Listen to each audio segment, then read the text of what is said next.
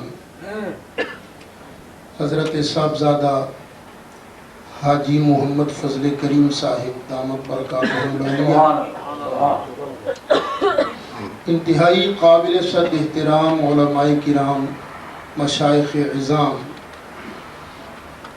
تمہیدی باتیں چھوڑ کر آیت کریمہ کا شان نزول اور دو چار باتیں عرض کرنے کی سعادت حاصل کرتا ہوں۔ جس طرح آج آپ حضرات نے ابھی مفکر اسلام کا خطاب سماعت فرمایا، اور میں نے عرض کیا تھا امام راضی تیرے بھی قربان، شاہ جی تیرے بھی قربان۔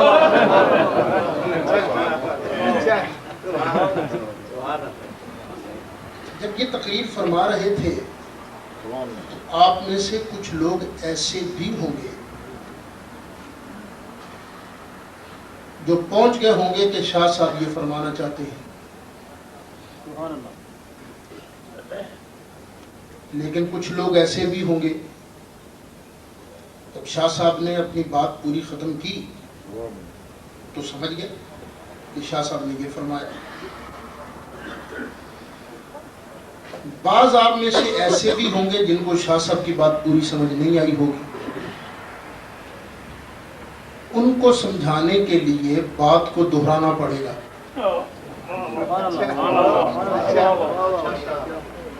شاہ صاحب نے یہ کہا، یا وہ کیسٹ سنیں، ویڈیو دیکھیں دوبارہ، تب بات سمجھ آئے گی۔ کہ کچھ اللہ دے شعر یہو جے بھی ہوندے نے، شاعراں آکھیا کچھ نہ سمجھیا کچھ، ایسے بھی ہوتے ہیں۔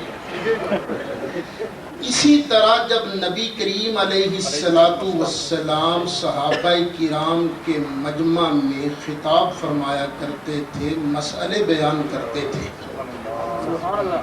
صحابہ ہیں سارے شان والے، سارے جنتی، لیکن سب کی ذہنی سطح تو ایک جیسی نہیں تھی نا۔ بعض صحابہ کرام کو کبھی کبھی بات پوری سمجھ نہ آتی، جب بات پوری سمجھ نہ آتی تو اللہ کے محبوب علیہ السلام کی بارگاہ میں عرض کرتے، راعنا یا رسول اللہ، اے اللہ کے پیارے رسول صلی اللہ علیہ وسلم ہماری رعایت فرمائیے، ریپیٹ فرما دیجئے، بات کو دہرا دیجئے تاکہ ہمیں بھی بات پوری سمجھ میں آ جائے۔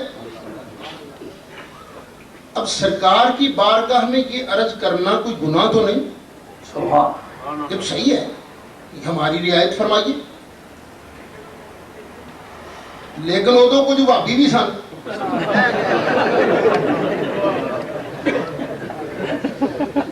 اچھا وہ اور یہودی پڑھائی لینا،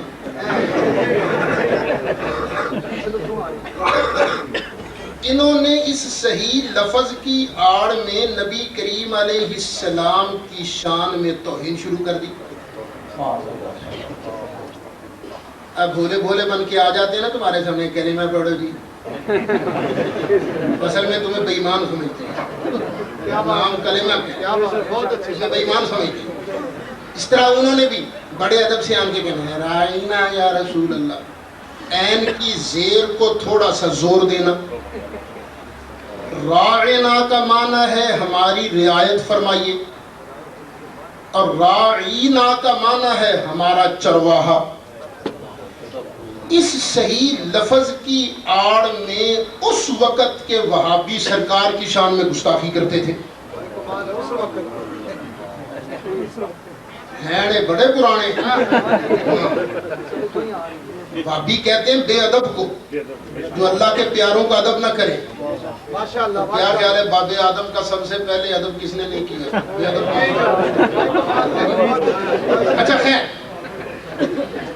جب انہوں نے اس صحیح لفظ کی آڑ میں سرکار کی گستاخی شروع کر دی تو اللہ تعالیٰ نے قرآن کی آیتیں نازل فرمائی۔ قرآن آپ نے قاری صداقت صاحب کی زبان سے سنا ہے، ایسے حضرات قرآن پڑھے تو مزہ آتا ہے، چلو بے سروں سے بھی سن لو بھائی، اللہ تعالیٰ نے ارشاد فرمایا، قانون بیان کرتی ہے، اور میں کہا کرتا ہوں یارو، بے نظیر کا دور ہونا، اس کی عظمت اور ٹور کا معاملہ ہے تو اس کی عظمت اور ٹور کا قانون اس کی پارلیمنٹ بناتی ہے۔ نواز شریف کی عظمت اور ٹور کا معاملہ ہے تو اس کی عظمت اور ٹور کا قانون اس کی پارلیمنٹ بیان کرتی بتاتی ہے۔ لیکن واہ مصطفیٰ علیہ السلام، تیری عظمتوں کے قربان جاؤں، تیری عظمت کا معاملہ ہے، تیری ٹور کا معاملہ ہے تو قانون پروردگار بیان فرمایا کرتا ہے۔